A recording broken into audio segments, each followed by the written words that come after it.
Good morning. Right here? Okay.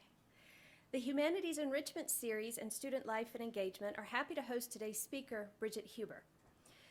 Bridget is with us today due to her work with the Pulitzer Center, a media organization that focuses on international issues. For the Pulitzer Center, Bridget traveled to Uganda and reported on healthcare issues such as the creative ways that medical staff dealt with a shortage of surgeons and the cumbersome treatment for hydrocephalus.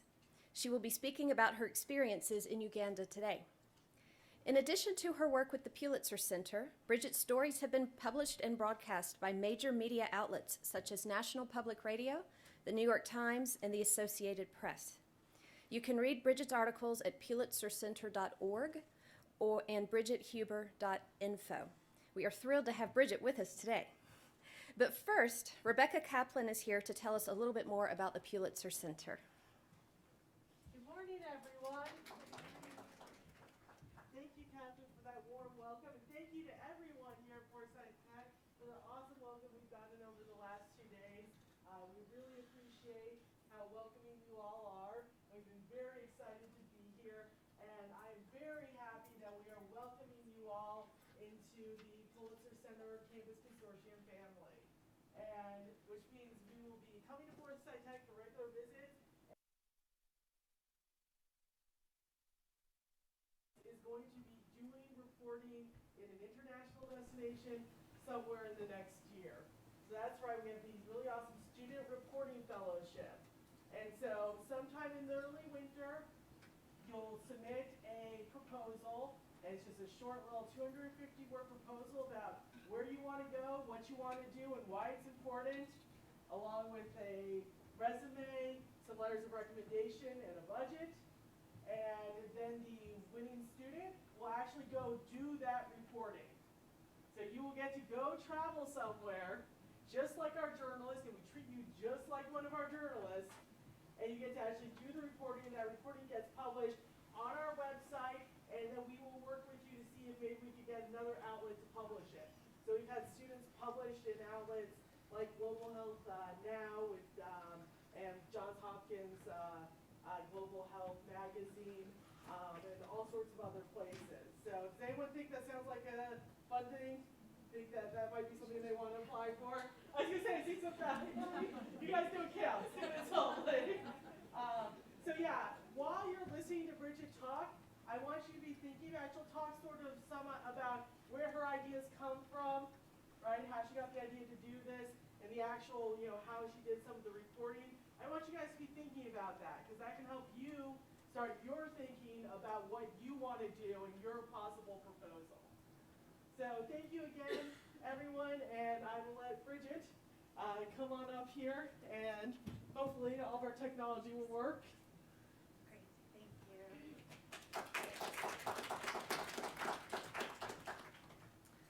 Good morning, everybody. Thank you so much, Catherine and Rebecca, for that welcome. And I just want to say it's been really such a pleasure to be here with you students, and we've had great conversations with a bunch of students yesterday, and really dedicated faculty and staff, and it seems like there's a lot of good stuff going on here and a lot of energy. So thanks for the warm welcome. Can you hear me okay? Okay, great. So yeah, so as Rebecca said, I'm going to talk today about some reporting that I did that was funded by the Pulitzer Center on Crisis Reporting. And I do really recommend that you keep in mind, if you do want to apply for this fellowship, as I'm talking about my stories, kind of, how you might go through a similar process. So the project that I'm going to talk with you today about is called Reporting on Global Surgery. And just a little bit about me, although Catherine covered this, but yeah, I work mostly in print, so I often write long magazine stories. I work in radio, and I also do photography. You'll see some of the photographs that I took during this reporting project, and also we'll listen to some audio clips from some of my radio stories. So this is me in an operating room in Uganda while they're performing neurosurgery, or getting ready to perform neurosurgery on a child. A surgeon there took the picture. So for this project, I went to Uganda and I also went to Mozambique in southern Africa. And I produced a couple of stories for Public Radio International. They have a show called The World that airs on NPR most days, and also The Lancet. And I did have support from the Pulitzer Center. So before we get started, just to make sure we kind of we're on the same page in terms of vocabulary, I wondered, if anyone's familiar with this term global health or wants to take a stab at maybe what this phrase might mean. Has anyone ever heard of it? Yeah? Worldwide international dealing with the health of different ethnicities. Exactly. Great. So it just, in case people didn't hear, it's basically looking at the health of the worldwide population, So, and as you mentioned, this is a really important part of it, looking at the health of different ethnicities. Also, I would add looking at how much access people have to health care that they might need all over the globe. So, if there's inequality there, if certain people in certain places don't have access to the services they need. Great. So when we think about kind of like international health issues, what are some of the things that, we hear about on the news, or maybe, people raise funds to help people with certain problems, sort of globally? Any ideas? Food. What's that? Food, like food security, yeah, absolutely. That is a huge one. Anything else? Anything that you might hear like suddenly? Yeah. From looking at the picture, I would say that the recent experiments a few years back of using blow-up devices to keep women from hemorrhaging from childbirth. Right. That was in the news a couple days ago. And that's a huge issue, right? So, too many women, right, hemorrhage after birth, and, that can kill a woman. And so there has been a lot of work on, these cool kind of blow-up suits sometimes that help women keep from hemorrhaging or control They it. have a new device they distribute worldwide. Yeah. Great. Okay. And back there?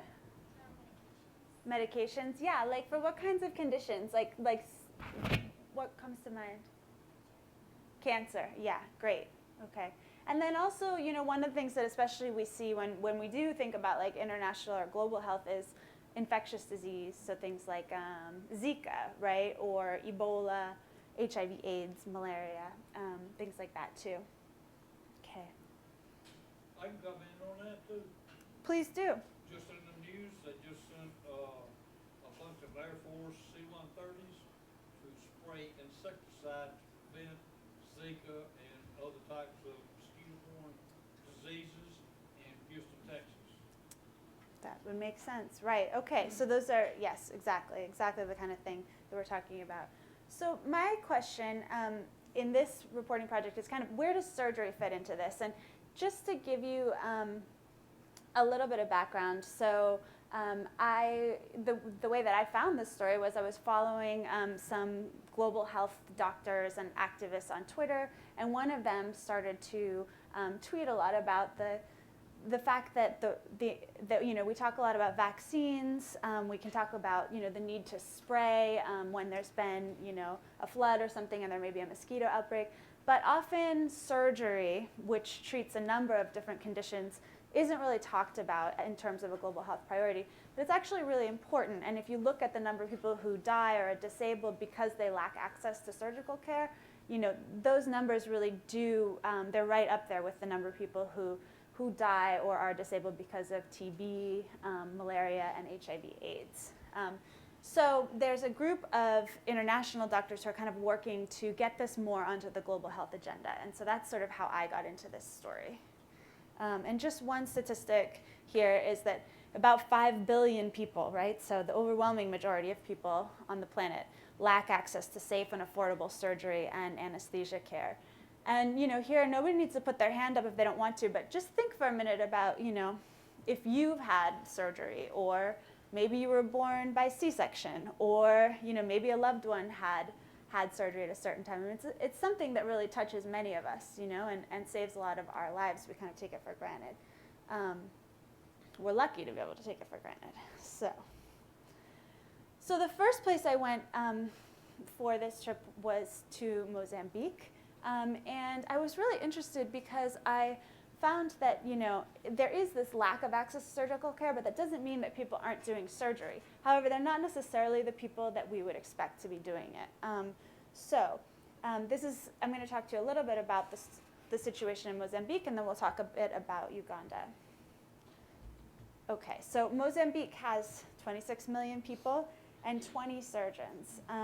And what's more, most of those surgeons live in the capital, which is the city of Maputo, and most of the population lives in very rural areas. So effectively, people who live way out in rural areas have no access to a surgeon.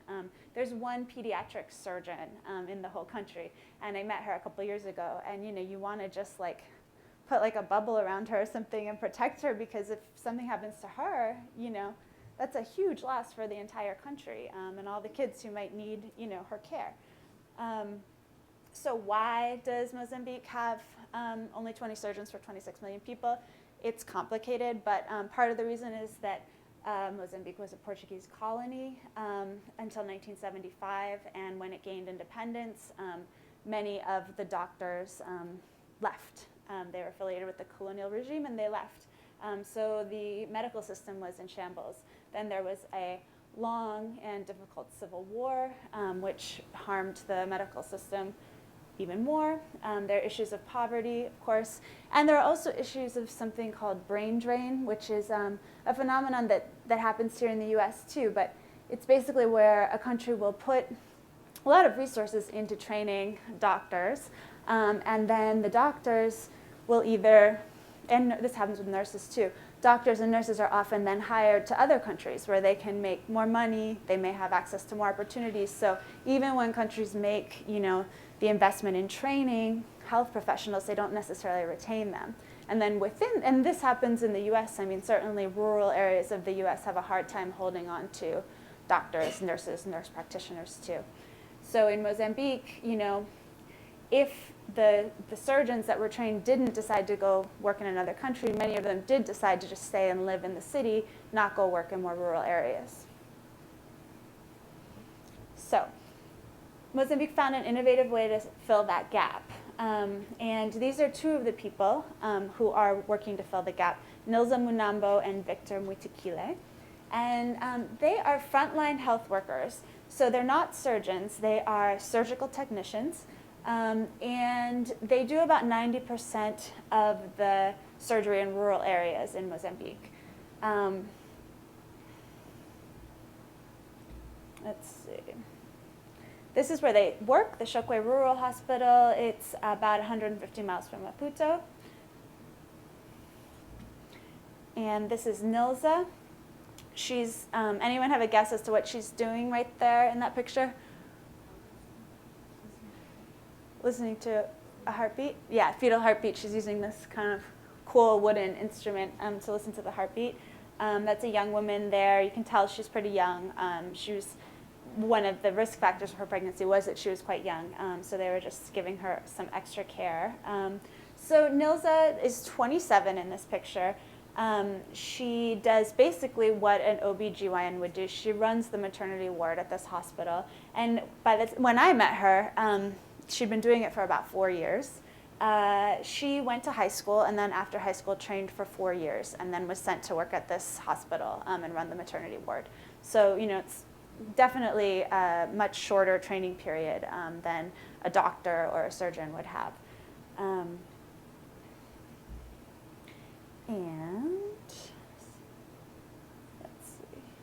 And this is one of Mutikile's patients who's being prepped for surgery to repair a hernia. So Nilza does a lot of the prenatal care. She does cesarean section. She does a lot of things related to maternal health. And Victor does a lot of the things like fixing hernias. Hernias are a huge problem. Like they're really, they should not be a life-threatening condition, but they can be if you have a complication and you don't get the right surgery for it. Also things like fixing, badly broken bones. That's something that, again, shouldn't, you should be able to break a bone and it not impact the rest of your life too significantly. But if you have a really bad break and you don't get, sometimes surgery is necessary and you don't get that surgery, you could be physically disabled for the rest of your life. That can really affect your ability to earn a living, to support your family. You see that there can be a cascade of events. So I'm going to just give you a little bit of a sense of what it was like in the operating room with both of these surgical technicians, okay? So first we're going to hear some audio from some time I spent with Victor Muitikile. And he, in this scene that you'll hear, he has a patient who came in the night before. He'd been at a bar and gotten in a fight, and he was stabbed in the abdomen. So they need to sew him up, basically has a wound in his stomach.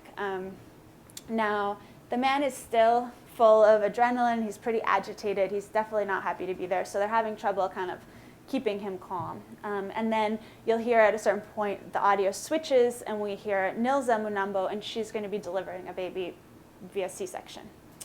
So let's see here. Okay. All right. Muitikile's patient came in with a stab wound last night, and they're trying to calm him down. Seems a little quiet maybe, huh? I'm going to just turn this up, or try to. I'm giving away the surprise, the baby picture. Are you able to do it from there? Yeah, I think so. Okay.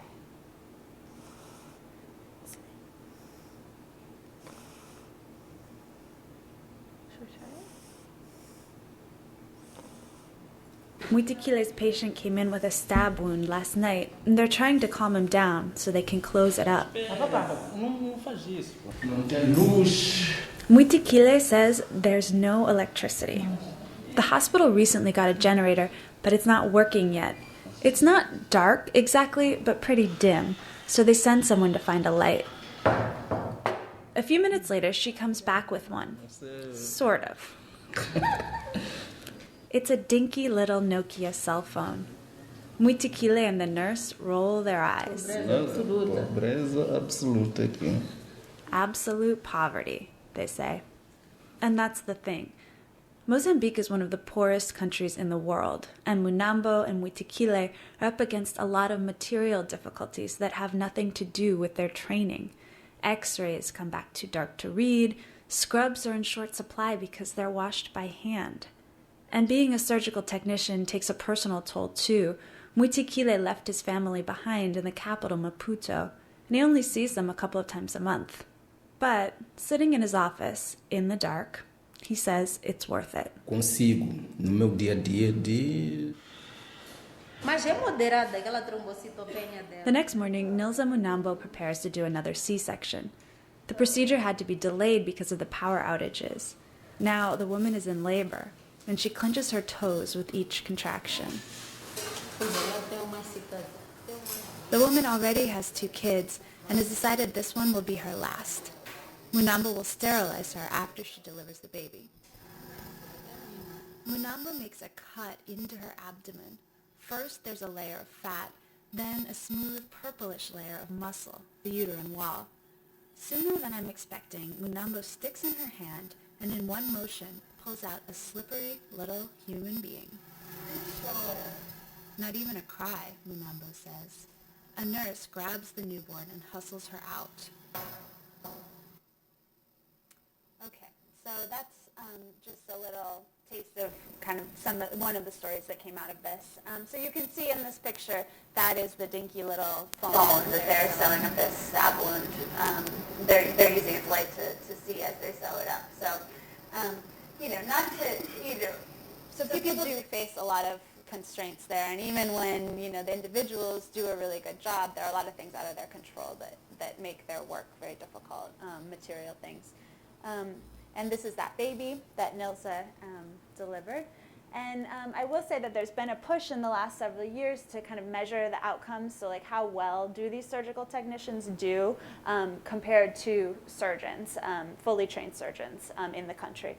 And what they've found is that for the surgeries that these surgical technicians perform, which is not every surgery, they don't do heart surgery, they do certain essential surgeries like C-sections, as I mentioned, hernias, and a handful of other kind of basic important surgeries, but that their rates of infection, of complications, are pretty comparable to the rates that surgeons have. So, it does seem to, this was sort of invented as an emergency measure to sort of fill a gap temporarily, and now it's becoming more institutionalized because Mozambique is seeing that these technicians can fill a really important role in their health system. They're easier to retain, and they do a good job. So it's not just Mozambique, also I'll say that uses this model. There are a number of sub-Saharan African countries and elsewhere that are using a similar model.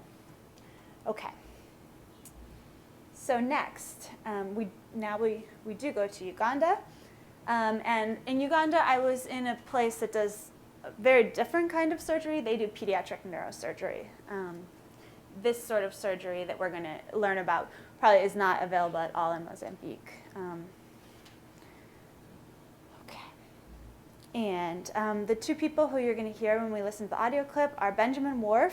He's an American neurosurgeon who went to Mbale, Uganda to start this hospital.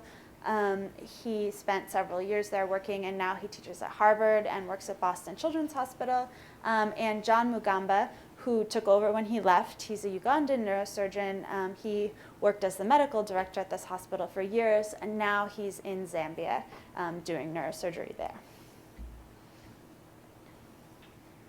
So the kids that they treat at this hospital, the Cure Hospital, they have a condition called infant hydrocephalus, and this is a health condition that some of you may be familiar with. Looking at this picture, does anyone have a guess, and hearing the name hydrocephalus, any guess as to what the problem is here?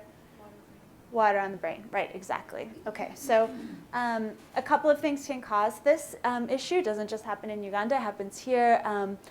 It can be the result of a birth defect, spina bifida. It can also happen if a child has a very bad infection in the first days of life.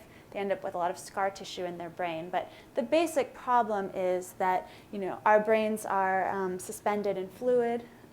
Children with this condition have either a congenital defect or scar tissue that prevents the fluid from draining from the brain as it ought to. So the fluid builds up.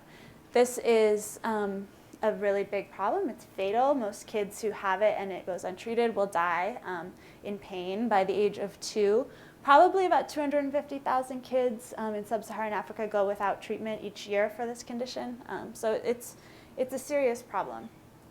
We have it here in the US too, but we do not tend to see children who look like this because it's generally taken care of right after birth.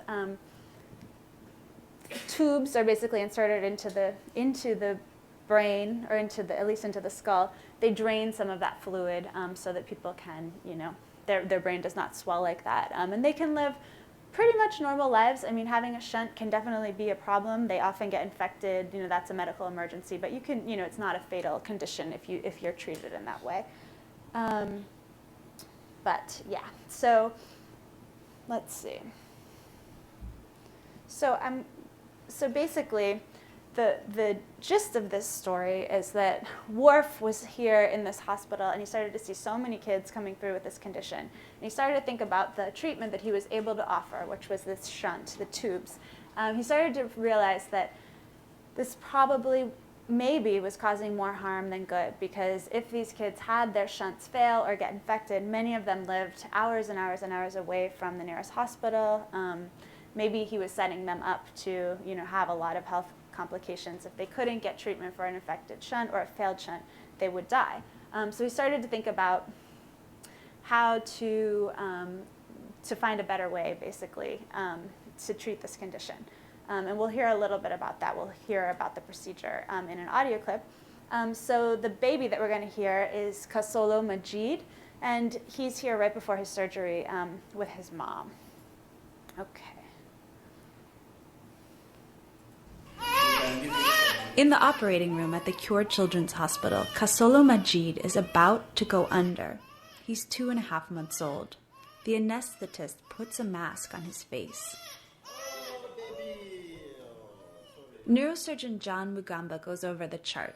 He says the boy was born with a form of spina bifida. And comes now with the increasing head size. His head is growing because fluid is building up in his brain. For years, the standard treatment for hydrocephalus has been to use a shunt, a plastic tube that drains fluid from the brain. But here, they use a technique with a really long name, endoscopic third ventriculostomy with choroid plexus cauterization, or ETV-CPC for short. It was developed at this hospital by an American neurosurgeon named Ben Whorf. He's back on a visit and is operating on baby Casolo today. Knife. Whorf makes a small incision in the baby's head. Then he slips in an endoscope with a light and a camera. The boy's head glows red, the way your cheeks do when you put a flashlight in your mouth. And all of a sudden, on a small screen at the foot of the bed, we're looking at the inside of baby Casolo's brain. Whorf says he sometimes feels like Jacques Cousteau, and it does look like we're exploring the deep sea. Fluid pulses through the brain, and Whorf orients himself using anatomical landmarks. Oh, I'm in front of Lilyquist. See if we can see the pineal recess. He steers the scope into a space at the base of the brain and makes a hole in a membrane there that lets fluid escape. And then, using an electrical current, he cauterizes some of the fluffy-looking tissue that makes the fluid. Gonna shrink this up a little bit. The tissue curls up on itself, like a sea anemone does when you touch it. So that was an ETV. Okay, so he's describing right there this procedure that he developed, which is basically punching a hole in a membrane at the base of the brain that allows fluid to drain, and also cauterizing, which is essentially sort of burning some of the tissue that creates the cerebrospinal fluid in the first place, so that there's not to stop it from producing the fluid, but to slow down some of the production. So in the cases, this has been a really effective treatment. It doesn't work for everybody, but when it does work, it has really high success rates and very few rates of complication. So this is what it looks like when they're doing the surgery. So as you can see, it's a very small incision, and they put an endoscope in and do the surgery. There's a light in there that lights the inside of the head, and then everything's watched on a little TV screen. So it's sort of like if you watch those TV shows where they're doing surgery, and it's basically that. Okay, and this is a cute kid in recovery. That yellow thing on her head is just an antibacterial sort of membrane that they put there to help guard against infection. So a lot of the kids here at this hospital are either from Uganda or from South Sudan. I met a lot of mothers who had traveled, sometimes 16 hours on the bus with a sick child who's in pain to get to this hospital. So, families make a huge effort to get here. So I guess to me the thing that's really interesting about this place is that, it's this little hospital in a very small city in Uganda, but it's become a training center, a global training center really, for people who want to learn this technique. And in this picture we have John Mugamba, the neurosurgeon. He's showing a couple of trainees how to do this procedure. People will come and spend months, learning how to do it, doing it on patients or perfecting the technique. So here are two of the guys. One of the guys is from the UK and the other one is from the US. I believe he's from Virginia. And they're both, training to be surgeons and came to Uganda to learn this technique. And when Whorf came back to the US, he brought the technique with him. And now, if you were to have a child with hydrocephalus, there's a good chance that you may be offered this procedure instead of shunts as a way to treat it. So to me, what I like about this situation, this story, is that, it really does kind of counteract that idea that, global health or sort of innovation is something that happens in wealthy countries and then is given to other countries, or we kind of go and, spread innovation, but it starts here. When we can see in both of these cases really that, innovation was happening in these countries because they were facing a lot of constraints, material constraints, or in the case of hydrocephalus, just huge numbers of children who were living in precarious conditions, having this health problem. So sometimes these constraints really force people to innovate, and then they can improve the health of people all over the country, all over the world, not just in those countries. So Ben Whorf, he likes to talk about, global health and global surgery as a two-way street. So it's not something that rich countries just kind of do in order to help and be responsible to poorer countries, but it's actually, smart for everyone to invest in global health. Okay, so that's basically what I have about these, that's what I have to show you, but I would love to have some questions, and I'm happy to talk about, either these stories or the reporting process, my experience working with Pulitzer, anything, so, yes. Oh, I'm sorry, actually, we have a mic because it's being recorded, so Rebecca's coming right behind you. How many surgical technicians are there in Mozambique? I'm not sure the most recent number. There are definitely hundreds, but Mozambique is now training, many people in the city of Maputo to continue to spread out more throughout the country. So I think right now about 80% of the country, the rural areas, has surgical technicians, but they're not everywhere yet. Mm-hmm. So, yes. What inspired you to get involved with this type of project? Right. Yeah. Okay. So the question was, what inspired me to get involved? So let's see. I want to just put something else to look at. Sorry.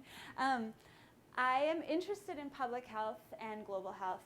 So that was sort of, I'm always looking for kind of stories in that area. I for a while was not sure if I wanted to go into health professions myself, maybe nursing, maybe, something like that, or journalism. And so I kind of found that, reporting on health sort of gave me a way to sort of have a foot in both worlds. So that was sort of the personal thing that brought me there. And then, as I mentioned, this story came to me basically on Twitter because I sort of try to follow people I think are smart and interesting and doing interesting things, and that's where a lot of story ideas can come from. Mm-hmm. Yeah. And so I guess I would also say, for any of you who are considering either doing writing of your own, going into journalism, or applying for this Pulitzer Center grant, which is a great opportunity, one question is where do these ideas come from, And I think trying to read widely, read things that experts write, so maybe, obviously read the news, but then maybe things that are a little bit more geared toward health professionals, say, if you were going to do a health thing, or, policy wonks if you were going to do a policy story. So just kind of trying to understand what the conversation is in the field that might be a little bit more advanced than the conversation that goes on in the media about it. Mm-hmm. Yeah. Is it dangerous, when you travel into that, country? I felt really comfortable and sort of humbled by how kind and helpful and welcoming people were, truthfully. In general, doing international reporting can be tricky, and sometimes not even necessarily dangerous, although it can be, but there are certain sort of mechanics of it that you don't often see when you just read the news. So for example, often when you go to another country and you do reporting as a journalist, you have fixers, which are usually local people, often local journalists on the ground, who are your kind of contact on the ground, who do a lot of the legwork ahead of time, and they help you figure out who you should talk to, where you should go. Sometimes they help with transportation or translation. They can often be the unsung heroes in a lot of the international news that we read. They don't necessarily get credit all the time, but they do. They play a really important role. Also, they just know what's going on much better than someone who just drops in for 2 weeks does. So that's part of how you can, if you are going into a place that's more dangerous or risky, that can really help make it a smoother process. Yeah. Mm-hmm. Yes, in the purple shirt. Do you want to go with the mic, or do you want me to repeat? Oh, yeah, okay. Yeah. I'd stand. I think if you just talk into the mic. Yeah, I don't know. We don't know what we're doing. So, what is next for you? Like, what phase are you going to next? Are you going to next? And like, are you planning to visit somewhere else, or what's next for you? Yeah. Okay. So the question is, yeah, what's next for me on my slate? Well, I've been working on a couple of longer-term projects in Mexico. One looking at like the sort of role that women are playing in kind of confronting this issue of violence that Mexican society is dealing with right now, and also following people who have been deported from the U.S. and looking at kind of what life after deportation looks for people who spent a lot of their lives here in the U.S. And now are in Mexico, a place that they may or may not have many connections to. So those are a couple of things. And then I also do, reporting. I live in California, so I'm working on a story about like the clean energy economy in the Central Valley and sort of how that has, how this push for solar and wind has changed the economy there. So, yeah. Yes. Can you tell us a little bit about the process, how we go about developing our ideas and how to what to speak with? Sure, yeah. So what's my process like? How do I find ideas? How do I find the right people to talk to? Good question. So, I try to kind of read widely, and I have Google alerts set up on my email, which alert me to, if any certain phrases that I think are interesting and I want to know about, or certain people I think are interesting. Anytime there's a news story about them, I get it into my inbox. So, as I said, I use Twitter. I kind of just try to read about a lot of different things that might be interesting, or, spend some time doing that. Sometimes that's hard because it feels like it doesn't always feel like you're being productive because you're sort of just reading and learning, but ultimately it is, Then I keep a really long list of story ideas, and some of them have been on my list for years, Some of them are things that come up like in the moment and seem urgent. And journalists tend to call this gathering string, which is where you are interested in a topic, but you don't feel like it's quite the right moment to write about it, or you don't quite have the story. So you just kind of keep gathering information and keeping files. Once I decide that I do want to go ahead with a story, I identify people who I think will be experts who can kind of help me learn about it, but also another really important part is characters, right? So like these stories, what kind of brings them to life is not the statistics, but it's this idea that, this 27-year-old woman runs a maternity clinic and she's not even, a doctor, or, that this baby, had to have this surgery, in the first few months of life. So finding the people that can really help tell the story is also a key part of it. And then since I'm a freelancer, most of the time I come up with ideas and then propose them to editors at publications that I've either worked with before or want to work with. And then they will, either say, yes, do this, and then I go and do it, or they will say no, and I try to find someone else who will, want me to do it.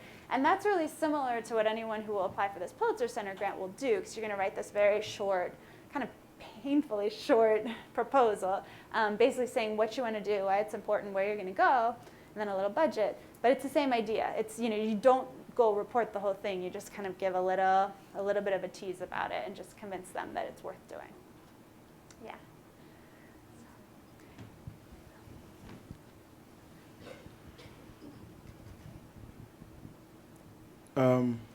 Cool. I think it was in one of the surgeries where the room was dim and it needed a light. Is most of all the surgeries like that? No, but more than ought to be. So they, at that hospital in Mozambique, in Chokwe, they were having a lot of power issues. I mean, the power grid is not necessarily that stable in that area. The hospital did have a couple of generators they were trying to get online, but when I was there, they weren't working. So that's why, it was dark. But I mean, just in the time that I was there were a couple of power outages that lasted for a long time. So it's not ideal. You shouldn't, for example, either have to put off a C-section. The idea is to do that before a woman is, ideally having contractions and things like that. But they couldn't do it because they didn't have electricity. So it's an issue, yeah. those are basic things. There's a big shortage of blood, so if someone needs a transfusion, that can be a big problem.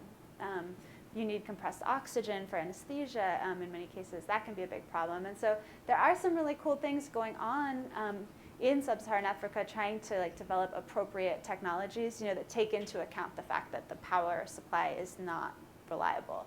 And so things that might work great for us here in the States don't necessarily work so well in that context. And so then how do you develop, tools that work really well in that particular context? Does the government not help them come up with money to, better improve their facilities?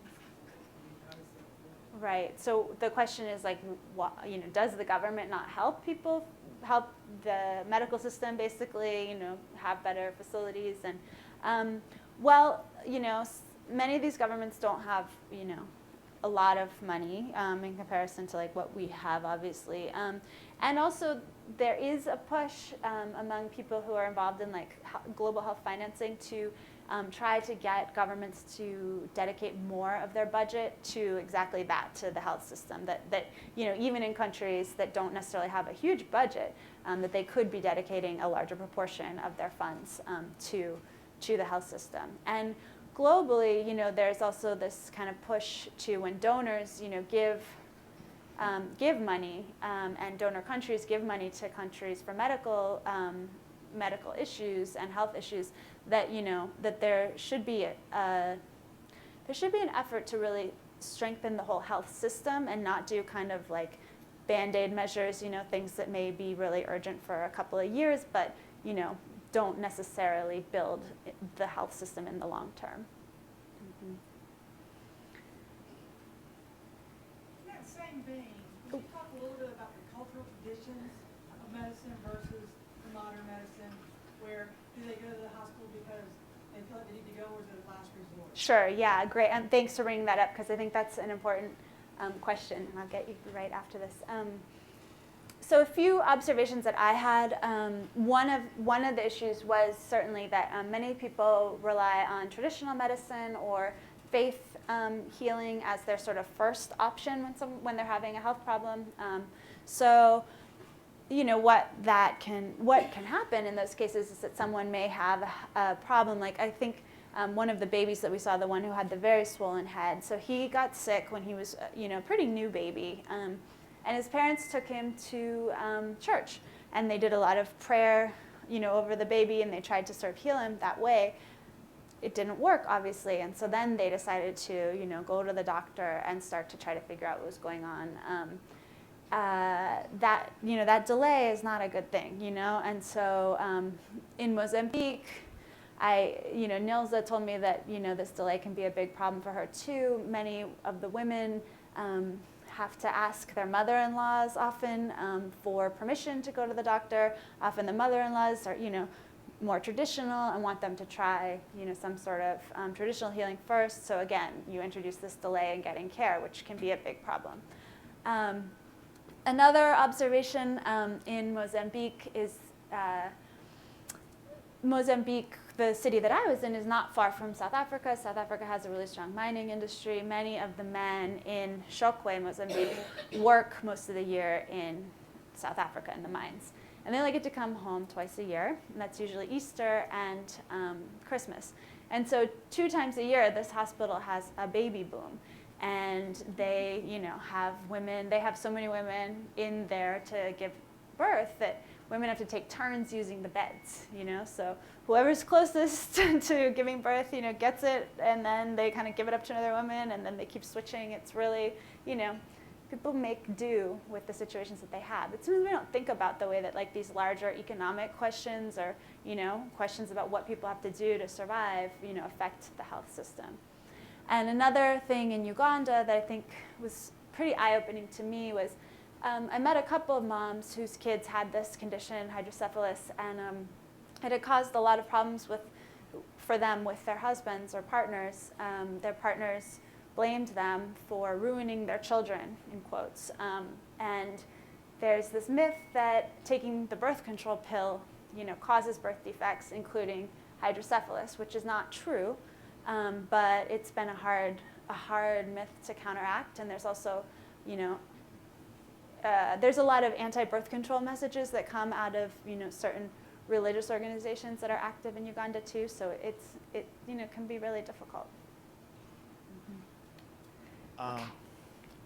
Have you investigated what regime uncertainty does to the rates of investment, and especially the raising of time preference, especially by democracy?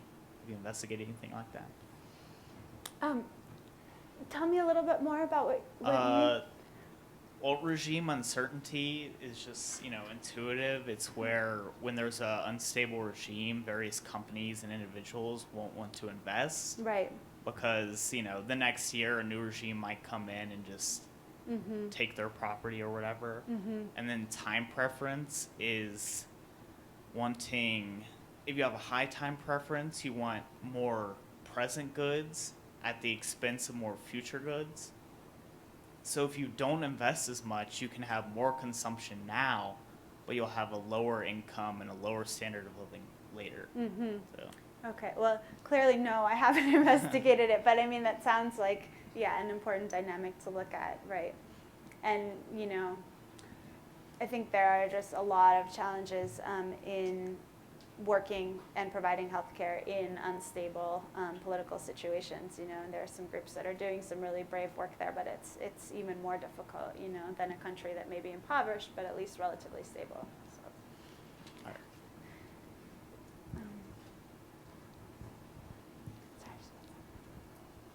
Have you ever had an issue where they had no medications at that moment?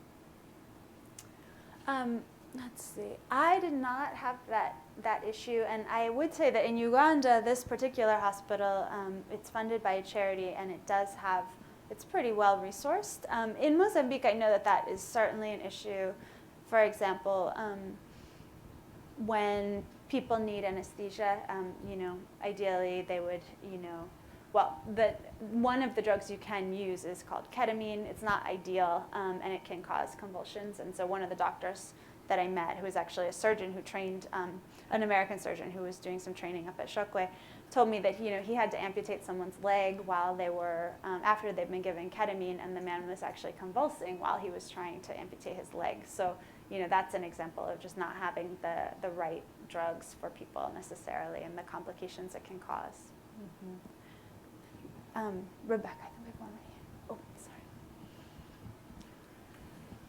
In America, we have like healthcare or payment plan options when it comes to expensive surgeries. How about in Uganda or in Mozambique? Like, how do they go about paying? Because I'm sure it's not for free. Right. Exactly. It's a good question. So Mozambique has a national health plan that, like, for example, in the maternity ward, and I don't have a picture of it, but but I do have one, is that when you go through the doors of the maternity ward, there's a big sign that says, like, these services are free. If anyone asks you for any money, that's illegal, So women are provided this care for free. However, people who can pay for private health insurance or health care, pay directly to a doctor, definitely do that. And so there ends up being sort of a two-tiered system where people who have money get, a certain level of care, and people who don't get another. That's not something that's unfamiliar to us here in the US either. And many of the surgeons, not the surgical technicians, but actual surgeons, end up working in the morning in a public institution and then working in the afternoon in their own clinic or a private clinic. So they're, working in both systems. Not an ideal situation in a place that has, such a shortage of surgeons. So in Uganda, because this is funded by an international charity, the hospital is part of the larger Ugandan health system, so it's overseen by the Ugandan government Ministry of Health. People are expected to make a kind of token, it often ends up being a token payment toward the care. I can't remember exactly what it is, but I think for some people it's like less than $20, and I think I don't think they turn people away if they can't come up with that, but I think the idea was to sort of, sometimes if you pay at least a little, you feel invested. So, yeah. And we have a question right here.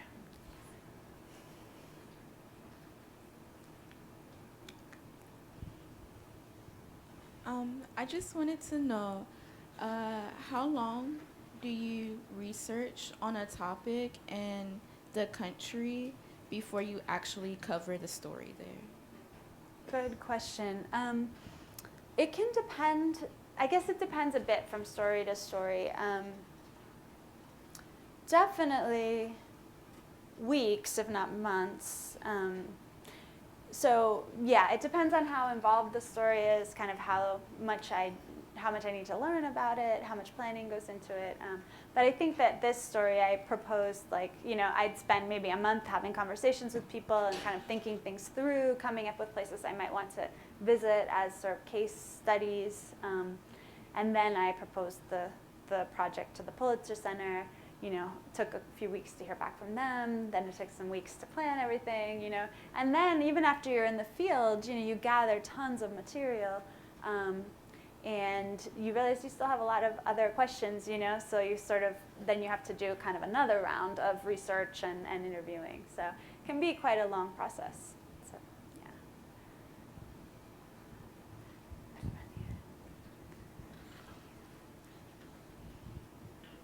So I was born with spina bifida and hydrocephalus, and as a result I have a shunt. How long has the other procedure been an option versus the shunt? Just since the sort of later 2000s, I think maybe like 2007, 2008, and it's sort of being rolled out throughout the country. So I think it started at Boston Children's with Ben Whorf, and then it was at Vanderbilt, and there's a number of medical centers around the U.S. that are starting to use it, but it is a newer option. And so most people, right, who aren't small kids, didn't necessarily have that option. Yeah. Thanks. When you present your stories to Pulitzer, do they have a specific criteria that they go by in order to accept your story? Yeah, if Pulitzer has a certain criteria that they use to accept it. Well, when they are deciding whether or not to give the money so what Pulitzer, when we say they support this reporting, what it really means is that I write a budget saying, like, this is how much my flight's going to cost, this is how much, transportation in the country, hotels, food, like, this is how much it's going to cost. And then they give you that money, right? They decide whether or not to give you that money. So they do have criteria that they use. They don't fund everything. In fact, I have submitted a proposal that didn't get funded. So it is a competitive process. But I don't know, like, Rebecca could probably speak a little bit more about what you guys talk about when you're looking at whether or not to approve something. So the Pollster Center is interested in supporting. Come down front, so you all want to turn around. Interested in supporting underreported international stories that go in depth. So the idea is obviously when we say underreported, it's usually an aspect of it. So certainly we have people who report on, like, say, Syria, which is something you see in the news, but we're interested in maybe an underreported side of the story, or how, issues around immigration are impacting. Say we did help support a story for Time magazine where they followed families that were in refugee camps in Greece, Syrian families who the wives were pregnant and gave birth when they were in the camps, and then they followed the family and the babies during their first year of life to see how the refugee and the resettlement process impacted the first year of life for these children, who are essentially stateless children, right? So it's this aspect of the war in Syria that doesn't often get reported on, that we're interested in sponsoring and funding that aspect. So it's not an exact science, but what happens is every 2 to 3 weeks, we take all the submissions that's come in, and the editorial team will look over them and say, this seems like an important issue. This person has given us a reason, why this is important, why we should fund it. They've given us a reasonable budget. They've given us a letter from an editor saying that they'll publish it, or they'll, put it on the radio, or wherever they're planning to, actually have an outlet for the story, right? And then we say, all that looks good, let's fund it. And the part that we fund is the actual travel reporting part. So it's to allow people like Bridget to go and actually do the reporting is what we fund. And then the outlet where the story actually then makes it out to the public, they're paying Bridget for that story.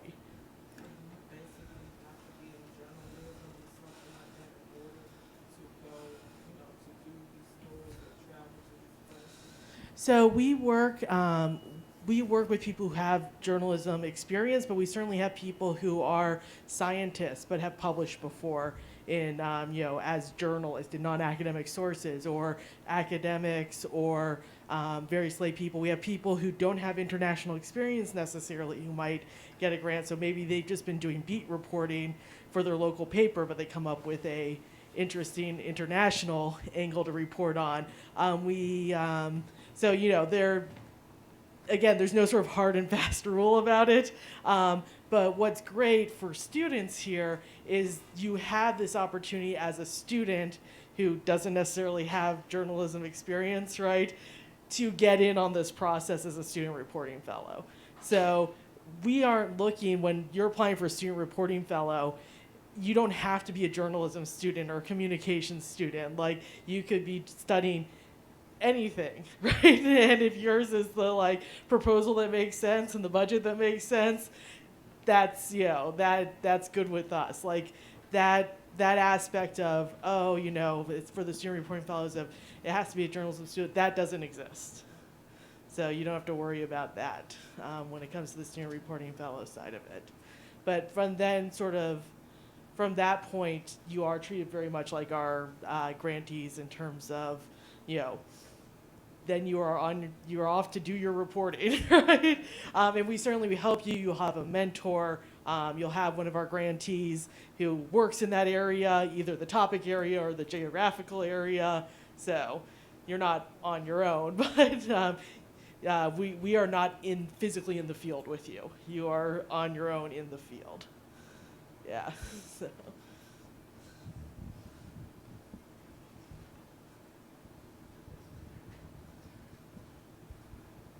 I just got a question. I had a hernia when I was 16, and I really laid it off until I was about the summer of this year. I got my surgery, but the doctors never really informed me of how serious it was. So what are the complications of having a hernia, and what could cause the death of having a hernia? Well, I'm not a medical expert. We might have some in the room. A strangulated hernia can, as far as I understand, can be fatal. It's basically where a hernia is like a hole in the in your sort of muscle wall, often in your abdomen, not always, and your intestine can sort of protrude through that, and if it doesn't go back in, it gets sort of its blood supply can be cut off, and it can cause some very serious health complications, and it can actually be fatal if that were to go untreated. So right? Does anyone? Yeah. Yeah. It can cause intestinal strangulation. Exactly. And set up complications to it, could develop into a very life-threatening situation. Of course, it may go on for years and not have a problem, and then maybe some type of foodstuff you eat or overeat, and it can cause strangulation. Yeah. That would be a serious problem. Right, and so it is the kind of thing that some people do live for many, many years with a hernia and never have a complication, but it's something to get taken care of and keep an eye on. Yeah. Do you conduct a lot of research on the culture of the place that you're traveling to, or do you rely on your the fixers to help establish a rapport with the people that you talk to? And then the second part is, did you have a lot of problems communicating with the people in the hospital or the medical personnel because you're a female? Good questions. Any kind of gender issues? Right, yeah. Those are really important questions, about sort of, yes, how do you prepare, what kind of research do you do into cultural issues, and yeah, I do. I mean, I read everything that I can. I'm a woman, and so it is often also, you try to sort of get a sense of what the norms may be in a place in terms of not just when you're doing your work, but, getting around town, staying places, kind of try to get a sense of like any particular precautions you may or may not have to take as a woman in the field. I don't always rely on fixers, so luckily in Mozambique they speak Portuguese as the sort of national language, although people speak a number of indigenous languages and tribal languages as well. Some of them don't speak Portuguese, but I was able to do a lot of my communicating in Portuguese, and then had a translator who spoke a number of tribal languages to help me communicate with people. And in Uganda, it was complicated because there were 3 languages that people were speaking. English wasn't one of them, and so I had to find different people. Someone who could speak Arabic to help me communicate with the South Sudanese women. Someone who could speak Swahili to communicate with the Swahili speakers. So it can be a challenge, And working with interpreters, language interpreters, is, it's a godsend, obviously, because it lets you communicate with people who you wouldn't be able to otherwise. But it's also always another layer kind of between you and that person, and it can be, it's always better to be able to talk to someone in their first language where they feel most comfortable and you can understand. So, but yeah, in terms of reporting issues that I've had as a woman in the field, there are some. I mean, I certainly think that you can experience a level of, not in these stories necessarily, but, a certain level of sexual harassment, sometimes even from sources who, maybe misunderstand or choose to misinterpret sort of why you're asking them all these questions and spending all this time with them. That's certainly something that's come up for me and, a lot of other women journalists that I know, and then just basic safety precautions, yeah. One last question. Okay. Do you ever face any blowback or anything from the academic left about going into these various countries of different cultures? And so basically you're trying to advance science in those cultures. You ever face anything like that because that would go against the native, folk medicine or whatever? Right. Well, I haven't faced blowback from the academic left necessarily. I have certainly had pushback from, people on different aspects of different stories. Sometimes I think it's valid, sometimes I don't. I mean, I don't think that, we should discard wholesale the value of traditional medicine necessarily, but I do think that it is a phenomenon that plays a role in these stories, is that, it does delay people seeking Western medical care, and that's sort of just fact. I think that the issues that maybe, the academic left might bring up about, cultural chauvinism, about ideas of kind of, bringing our own values into another country and then judging sort of based on our values and standards what's going on there. I mean, I think those are really important things to keep in mind. And I think that, when I did my reporting, I really try to, think about a whole lot of ethical issues also about, how, there's a big responsibility when you're representing people in a faraway place that don't necessarily have the power to hold you accountable. And you are sort of giving a picture to other people who may never meet them. What stereotypes are you reinforcing? What sort of misinformation might you be giving? I think that, are you confirming sort of stigmatizing visions of a certain population, or are you, trying to sort of counteract some of the conventional knowledge about how people are in other places? Yeah. Oh, well, if you want to read something that kind of, it's from a book from the 90s that goes over like a technical definition of the cultural left, which would be mostly cultural constructivists, Marxists, postmodernists. There's a book called Higher Superstition. It has a subtitle, and I don't remember who the authors are, but it's pretty easy to find. Great, I'll look for it. Okay. Thanks. Okay, great. All right, well, I want to thank everybody for coming. I hope you enjoyed it. I know I did. Thank you for coming, Bridget. Thank you for the great questions.